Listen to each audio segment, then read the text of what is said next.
welcome back to your YouTube channel Study with Buddy. In this video, we are going to complete the second chapter of Geography Class 8. We are already done with Part 1 and Part 2. I hope कि आपने Part 1 and Part 2 की videos देख ली होंगी. Otherwise, just go and check those videos because उनको पढ़े बिना अगर आप इस वीडियो को देखोगे तो आपको ये टॉपिक अच्छे से समझ में नहीं आएगा. So for your reference, I'll give the link in the description. So do watch those videos before watching this video. Let's start with the today's topic, that is water. हमने already हमारी first two videos में land and soil के बारे में पढ़ लिया है. इस वीडियो में हम water के बारे में पढ़ेंगे और इसके बारे में जानेंगे. So water, as we know, is a vital renewable resource. ये बहुत ही एक crucial renewable resource है. ये रिन्यूएबल रिसोर्स है. ये तो हमने चैप्टर 1 में ही पढ़ लिया था, बट अभी हम इसकी और कैरेक्टरिस्टिक्स के बारे में पढ़ेंगे. 3/4 of earth surface is covered with water. जो हमारी अर्थ का सरफेस है उसका 3/4, अगर हम इसके 4 पार्ट कर दें तो इसका 3/4 मींस इसके 3 पार्ट्स जो हैं, these are covered with water. These 3 parts are covered with water and only 1/4 of this is covered with the land, right? So oceans cover 2/3 of earth surface. अर्थ का जो सरफेस है उसका 2/3 पार्ट जो है वो oceans कवर करते हैं. The ocean water is however not fit for human consumption. आपने सुना होगा कि जो ocean water है वो salty होता है, right? वो human consumption के लिए fit नहीं होता.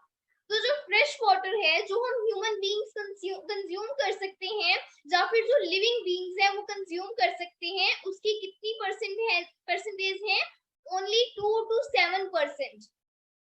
मतलब ये जो हम बोलते हैं कि 70% हमारे पास वाटर है, उस 70% में से सिर्फ 2.7% वाटर जो है वो अवेलेबल है, दैट इज फ्रेश वाटर. जो फ्रेश वाटर हम कंज्यूम कर सकते हैं.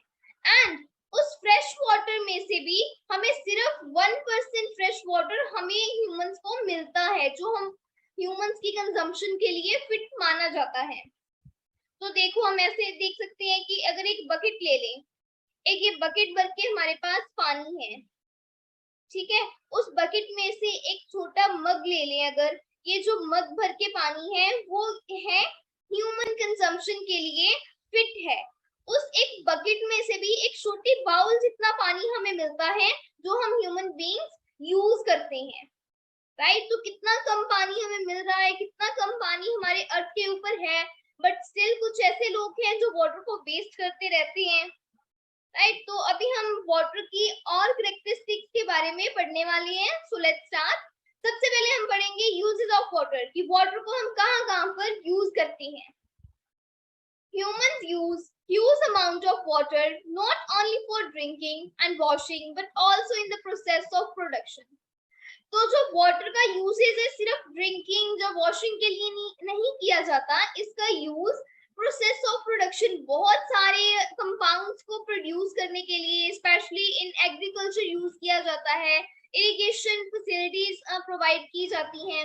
सो सबसे बेसिक यूज जो है ड्रिंकिंग के लिए वो तो है ही, उसके साथ भी इसके बहुत सारे यूजेस हैं, like water for agriculture, industries, generating electricity through reservoir of dam और अदर यूजेस. इसके अदर यूजेस क्या हैं? एग्रीकल्चर में, इंडस्ट्री में, generating electricity.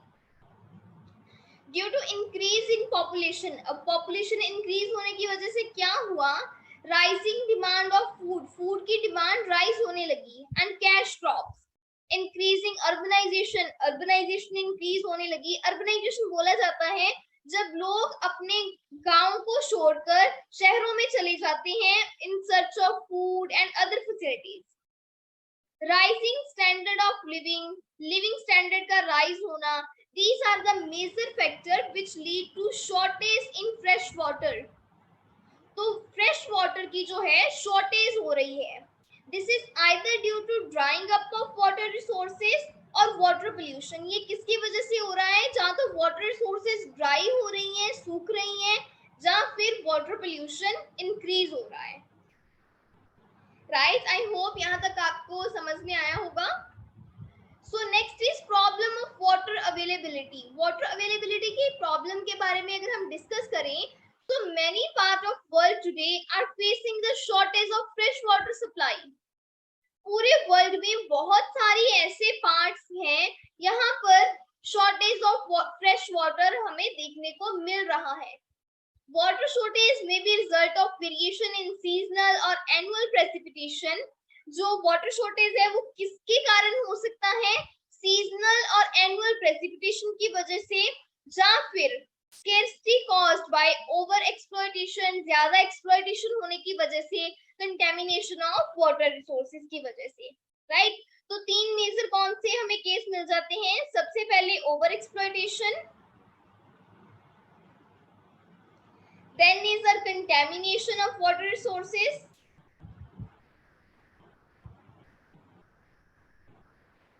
and next is variation in seasonal or annual precipitation, or we can say variation in precipitation.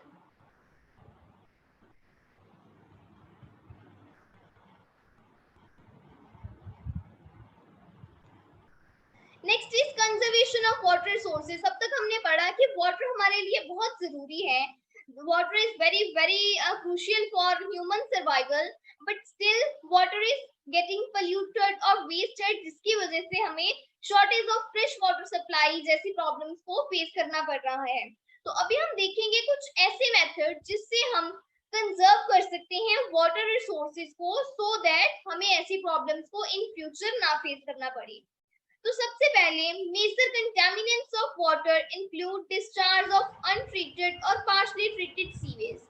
Contamination होने का या फिर वाटर पोल्यूशन होने का सबसे मेन फैक्टर है अनट्रीटेड और पार्शली ट्रीटेड सीवेज। की जो सीवेज होता है, या तो उसे बिल्कुल ही ट्रीट नहीं किया जाता, या फिर पार्शली हाफ ट्रीटमेंट के बाद ही उसे ऐसे ही वाटर सोर्सेज में डिस्कार्ड कर दिया जाता है, जिस वजह से पूरे के पूरे वाटर सोर्सेज जो है वो पोल्यूटेड हो रहे हैं, जबकि सीवेज का ट्रीटमेंट पहले ही हो जाना चाहिए इन सीवेज ट्रीटमेंट प्लांट।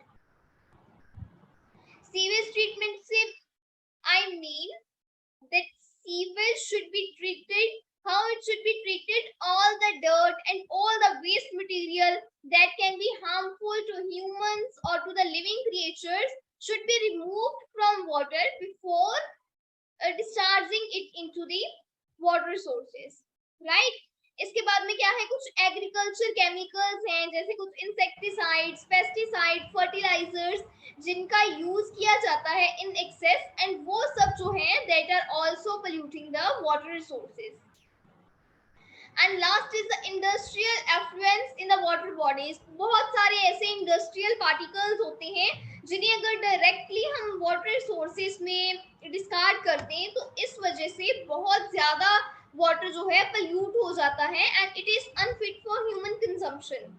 आपने बहुत बार ऐसे कुछ न्यूज में सुना होगा कि कुछ वाटर रिसोर्सेज में इंडस्ट्रीज ने अपना सीवेज छोड़ दिया, या फिर इंडस्ट्रीज का कुछ जो है कचरा मिला उस पानी में, और वो जो पानी है उसे पीने की वजह से बहुत ज्यादा लोग बीमार हो रहे होते हैं।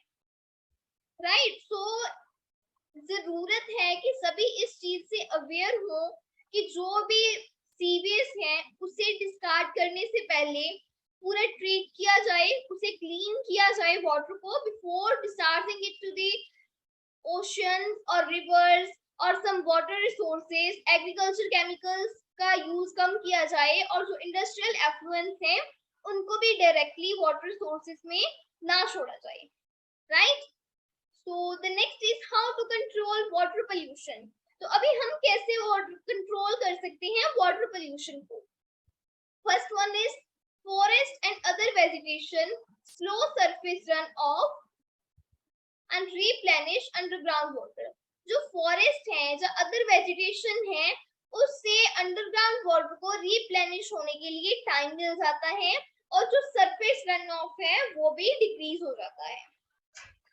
Water harvesting, this is very very important. Water harvesting किसे बोला जाता है? This is basically called as rain water harvesting. Rain water को कलेक्ट करके उससे जब हार्वेस्टिंग की जाती है तो उसे बोला जाता है वाटर हार्वेस्टिंग। तो अगर हम रेन वाटर हार्वेस्टिंग करते हैं तो इससे भी हम बहुत ज्यादा पानी को सेव कर सकते हैं।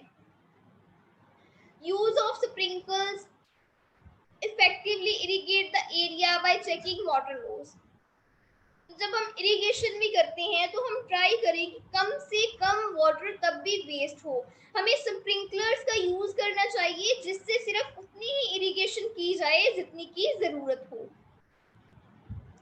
Next is rain water harvesting. तो जैसे मैंने आपको बताया, rain water harvesting is the process of collecting rain water. Rain water को कलेक्ट करना from the rooftop and directing it to an inappropriate location where it is stored for human use। तो rain water जो है उसे सबसे पहले collect किया जाता है रूफटॉप से और उसे बाद में स्टोर कर लिया जाता है फॉर द फ्यूचर यूज। तो यहाँ पर क्या है कि इसे हम हार्वेस्टिंग के लिए भी यूज कर सकते हैं और इसे हम अदर पर्पसेस के लिए भी यूज कर सकते हैं। So this is from the documentation. अगर आप डॉक्यूमेंट्स देखिए तो यहाँ पर आपको पता चलेगा that on an average one spell of rain for 2 hours is enough to save 8,000 litre of water। 2 घंटे की बारिश से ही 8,000 लीटर पानी को बचाया जा सकता है, सेव किया जा सकता है for the future use. So how important rain water harvesting is, you can understand from this example, right. So next we are going to learn about natural vegetation and wildlife. So this is the another topic of this second chapter. Let's start with this. Vegetation and wildlife are valuable resources। Vegetation and wildlife बहुत ही ज्यादा crucial, बहुत ही ज्यादा valuable resources हैं। Natural vegetation and wildlife exist only in biosphere। जो natural vegetation है, जो wild life है, ये सिर्फ बायोस्फीयर में ही एग्जिस्ट करती है। In the biosphere the living beings are interrelated and interdependent on each other for survival. This supporting system is called the ecosystem. तो बायोस्फीयर में क्या होता है कि जो लिविंग बीइंग्स हैं वो इंटररिलेटेड है एंड इंटरडिपेंडेंट है एक दूसरे के ऊपर, है ना। जैसे एनिमल्स प्लांट्स के ऊपर डिपेंड करते हैं for their food.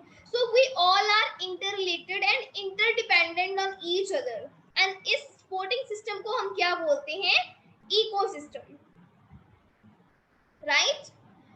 So uses of plants. Plants are very very important as I have already told you, but how they are important and why we say that plants are important, we are going to learn now। They provide us with timber। Timber means they provide us with wood। और wood से तो कितना कुछ बना हुआ होता है। We all know the table we use, the chairs we use, the bed we use, each and everything we use in daily life is made up of wood, right। बहुत सारी ऐसी daily use की चीजें हैं जो wood से बनती है। Plants give shelter to animals। बहुत सारी animals का shelter बनते हैं plants, right। Like monkeys की हम example ले सकते हैं। They used to live on trees, तो वो उनका एक shelter है। They provide oxygen। जितने भी living creatures हैं, they need oxygen to live, and oxygen is produced by the plants। Plants protect soil। soil को protect करके रखते हैं। हमने soil वाले topic में भी ये चीज पढ़ी थी कि हम plants को use करते हैं to conserve the soil, to protect the soil from soil erosion। It acts as shelter belt। shelter belt की तरह से ये act करते हैं, इससे भी वो सेव करते हैं सॉइल को as well as water को। Helps in storage of underground water। underground water की storage में help करते हैं। We have already learned about this in the previous slides। They provide us foods, nuts, terpene oil, medicinal plants and paper. वो हमें बहुत सारी चीजें provide करते हैं like fruits, nuts, paper, medicinal plants etcetera etcetera, right. So next is wild life. Wild life के बारे में अब हम पढ़ेंगे कि वाइल्ड लाइफ में क्या होता है। Wild life includes animals, birds, insects as well as aquatic life forms. तो इनके क्या यूजेस हैं, क्यों हमारे लिए इंपॉर्टेंट है। They provide us milk. हमें मिल्क प्रोवाइड करते हैं, मीट प्रोवाइड करते हैं, वूल प्रोवाइड करते हैं, राइट। इंसेक्ट्स लाइक बीज प्रोवाइड अस हनी। हनी जो शहद हम बहुत चाव से खाते हैं, वो कहाँ से मिलता है हमें, बीज से, है ना। They also help in the pollination of flowers. जो आप इतने सुंदर सुंदर flowers देखते हो अपने आसपास में, उनकी pollination कौन करवाता है? These insects, the birds feed on insects and act as decomposer. जो birds होते हैं वो as a decomposer काम करते हैं by feeding on insects. Vultures, due to its ability to feed on dead livestock, is a scavenger and considered as vital cleanser of the environment. जो vultures होते हैं वो dead plants को खाते हैं, dead remains को consume करते हैं, decompose करते हैं, and इसी तरीके से वो environment की साफ सफाई करते रहते हैं. They act as cleanser of the environment. Right? Next is distribution of natural vegetation. Natural vegetation की डिस्ट्रीब्यूशन अब कैसे की जाती है, हम कुछ फैक्टर्स के बारे में पढ़ेंगे. The growth of vegetation depends primarily on temperature and moisture. तो किसके ऊपर डिपेंड करती है वेजिटेशन की ग्रोथ? टेम्परेचर के ऊपर एंड मॉइस्चर के ऊपर. इनके ऊपर डिपेंडेंट हम मेजर वेजिटेशन टाइप्स पढ़ते हैं. These are forest, grassland, scrubs and tundras. Areas of heavy rainfall, few trees may thrive. The forests are thus associated with area having abundant water supply. तो जहाँ पर heavy rainfall होती है, rainfall की भरमार है जहाँ पर, उन areas में forest को देखा जाता है. ठीक है, क्योंकि वहां पर जो वाटर सप्लाई है वो अबंडेंट होती है, वहां पर वाटर शॉर्टेज नहीं होगी, तो इसलिए फॉरेस्ट का वहां पर ग्रो करना इज फेवरेबल फॉर देम.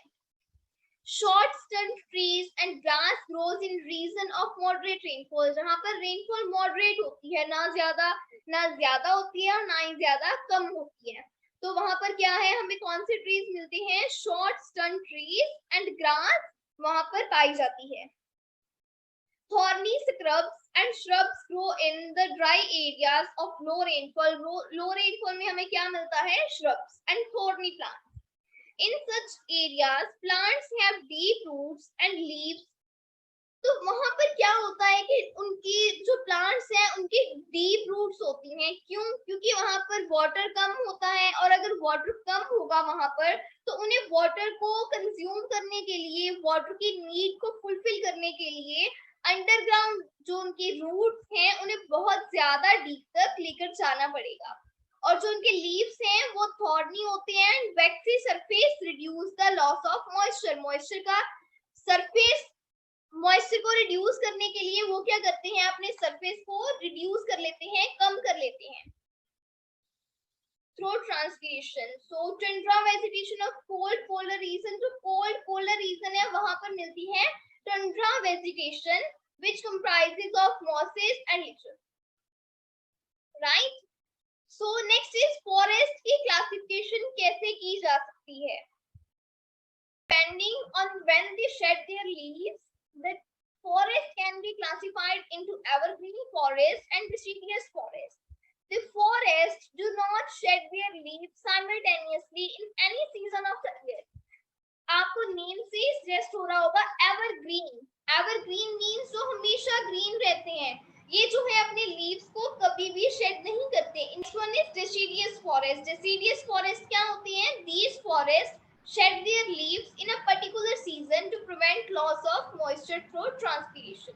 तो जो डेसिडियस फॉरेस्ट हैं वो कुछ सीजन में अपने लीव्स को शेड कर देते हैं, लूज कर देते हैं, so that they can prevent the loss of moisture. moisture कम उनका लॉस हो, मॉइस्चर लॉस को डिक्रीज करने के लिए वो अपने लीव्स शेड कर देते हैं, जिससे हम जैसे आपने देखा होगा कि कुछ पतझड़ के मौसम में जो ट्रीज हैं उनके लीव्स बहुत कम हो जाते हैं.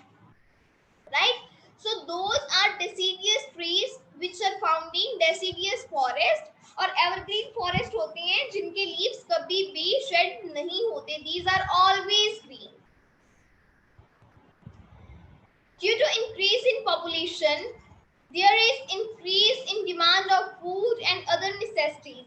तो population increase होने की वजह से food और other necessities में भी increase हो रही है, उनकी demand बढ़ रही है. To fulfill the large area of forest have been cut and cleared to grow crops. तो इस डिमांड को फुलफिल करने के लिए बहुत ज्यादा फॉरेस्ट को कट किया जा रहा है और वहां पर क्या है, क्रॉप्स को ग्रो किया जाता है। Forest cover all over the world is vanishing rapidly. जो फॉरेस्ट है पूरे ही वर्ल्ड के ऊपर बहुत ज्यादा जल्दी से, बहुत ज्यादा एक फास्ट रेट से वैनिश हो रहे हैं, मींस डिस्ट्रॉय हो रहे हैं। There is urgent need to conserve this valuable resources. इस रिसोर्स को कंजर्व करने की एक अर्जेंट नीड है। This is need of ours that we should all give our best to conserve the forest. Next is conservation of natural resources, or we can say the natural vegetation and the wildlife. तो natural vegetation and wildlife को conserve करने के लिए देखते हैं हम क्या steps ले सकते हैं। फॉरेस्ट आर आवर वेल्थ, हमने पहले ही पढ़ा कि प्लांट्स हमें कितना कुछ देते हैं, so this is not wrong to say that forest are our wealth. Plants give shelter to the animals and together they maintain the ecosystem. Change of climate and human interference can cause the loss of natural habitat for plants and animals.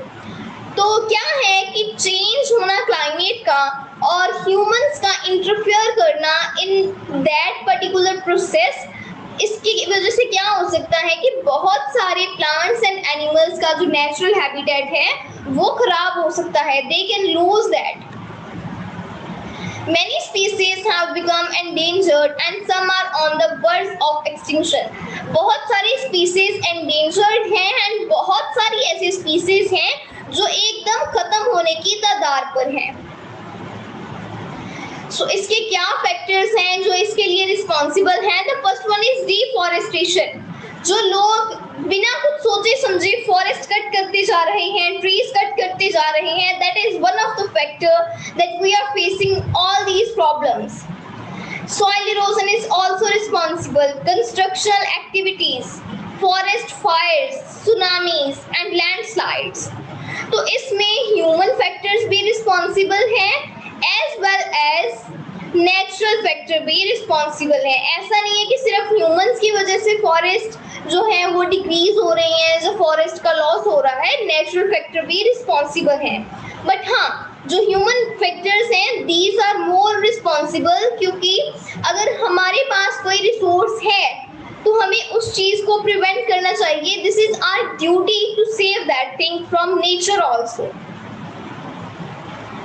So next is poaching. Poaching का जो concept है, this is introduced in your book just to aware you about it. तो poaching किसे बोला जाता है? आपने सुना होगा कुछ सीरियल्स में या कुछ मूवीज में शिकार खेलने जाते हैं, है ना? तो उस शिकार करने को इंग्लिश में हम बोलते हैं poaching. तो इससे क्या है? There is sharp decline in the number of particular species. किसी भी एक पर्टिकुलर स्पीसीज की नंबरिंग में, उसकी पॉपुलेशन में बहुत ज्यादा डिक्रीज हो जाती है जब उसका शिकार होना स्टार्ट हो जाता है। Animals are poached for collection and illegal trade of hides, skins, nails, teeth, horns as well as feathers. तो एनिमल का शिकार क्यों किया जाता है? To collect and illegal trade. Illegal trades किए जाते हैं उनके ऑर्गन्स के, like their skin, their teeth. Teeth के केस में हम एलिफेंट की एग्जांपल लेते हैं। जो एलिफेंट टीथ है ये बहुत ज्यादा जो है इलीगल ट्रेड इसकी की जाती है। कौन कौन सी एनिमल्स हैं?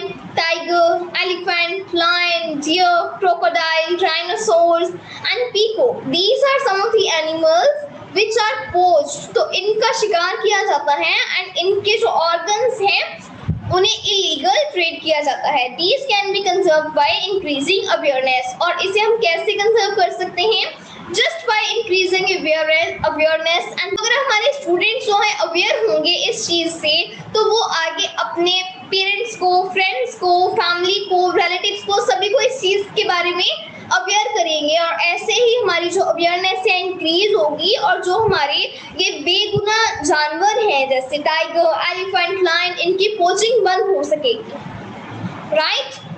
सो next is national parks, wildlife sanctuaries and biosphere reserves are made to protect our natural vegetation and wildlife. Natural vegetation and wild life को प्रोटेक्ट करने के लिए नेशनल पार्क्स बनाए जा रहे हैं, वाइल्ड लाइफ सेंचुरीज बनाई जा रही हैं, बायोस्फीयर रिजर्व्स बनाए जा रहे हैं, सो दैट हम प्रोटेक्ट कर सकें हमारे नेचुरल वेजिटेशन को और वाइल्ड लाइफ को। Conservation of creeks, lakes, wetlands is necessary to save the precious resources from depletion. Awareness program like social forestry and Van Mahotsav, this is very important to note कि community level के ऊपर, जो regional level के ऊपर जो कुछ महोत्सव किए जाते हैं, कुछ फेस्टिवल्स सेलिब्रेट किए जाते हैं, which are also a part of awareness program. ठीक है, तो उसमें बहुत ही ज्यादा फेमस जो महोत्सव है, जो हम कह सकते हैं एक फेस्टिवल है, दैट इज वन महोत्सव। School children should be encouraged to visit nature camp so that they appreciate the habitat of varied species. तो आप जैसे ही जो प्यारे प्यारे स्कूल जाने वाले स्टूडेंट्स हैं, आप सभी लोगों को encourage करना चाहिए, आपके टीचर्स को, पेरेंट्स को और हम जैसे ट्यूटर्स को, that you should visit the nature camps. आप कुछ नेचर कैंप्स को विजिट करें जब भी आपको टाइम मिले, हॉलीडेज में, संडे को, या फिर जो आपको स्कूल ऑफ डेज होती हैं, अपने पेरेंट्स के साथ जाएं ऐसे नेचर कैंप्स में, सो दैट आप देख सकें कि कैसे नेचुरल हैबिटेट जो है प्लांट एनिमल्स का कंजर्व कर सकते हैं हम, कैसे उसको जो ह्यूमंस हैं, एक इससे आपकी अवेयरनेस बढ़ेगी। जब आपको इन सब चीजों के बारे में पता होगा तो आप भी अपना बेस्ट देंगे to save and protect the wild life as well as the vegetation. Many countries have passed laws against trade as well as killing of birds and animals. बहुत सारी कंट्रीज हैं जिन्होंने ट्रेड के अगेंस्ट एक laws पास किए हैं, which include the trade of animals and birds, or we can say the poached animals and birds के जो हमारे पास different organs हैं, जैसे teeth, स्किन जो हमने पढ़ा, तो उसके ऊपर बैन कर दिया गया है, लॉज को पास किया गया है। In India killing lions, tigers, dears, peacock is illegal. इस सब चीज को इलीगल माना जाता है, और अगर कोई भी इनमें से किसी को किल करता है, किसी को मारता है, किसी का शिकार करता है, तो बिना किसी डिस्क्रिमिनेशन के इन सबको प्रॉपरली सजा दी जाती है, उन्हें पनिश किया जाता है। An international conference, CITES or CITES, also called as CITES, has an established that lists several species of animals and birds in which trade is prohibited. तो ये एक नेशनल इंटरनेशनल कॉन्फ्रेंस थी जिसमें ऐसी लिस्ट बनाई गई थी जिसमें कुछ स्पीसीज को रखा गया था, एनिमल्स की एज वेल एज बर्ड्स की, जिनकी ट्रेड करने के ऊपर सख्त मनाही कर दी गई थी, right. So conservation of plants and animals is ethical duty of every citizen. Plants and animals को कंजर्व करना ऐसा नहीं है कि सिर्फ गवर्नमेंट का काम है, जो सिर्फ जो लोग फॉरेस्ट डिपार्टमेंट में हैं उनका काम है, ये हर एक सिटीजन की एथिकल ड्यूटी है, right? Including your parents, your teachers, your friends and yourself also, right? So इसी के साथ में हमारा सेकंड चैप्टर जो है कंप्लीट होता है। Let's meet in the next video with a new chapter and with a new year, right? Till then, take care and don't forget to subscribe our channel for more such videos